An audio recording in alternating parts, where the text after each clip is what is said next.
ఏంటిది పార్వతి? సంతోషమైనా సరే నీ కళ్ళల్లో నీళ్ళు తిరగకూడదు పార్వతి.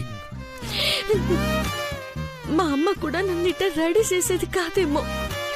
నువ్వు ఎప్పటికీ నా కళ్ళు శాశ్వతంగా మూసేదాకా నా కంటి పాపవే పార్వతి.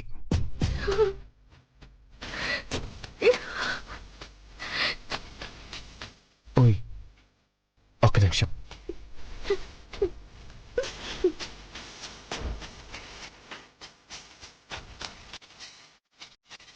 ఎడమ కాలికి దిష్టి చుక్క పెట్టాను.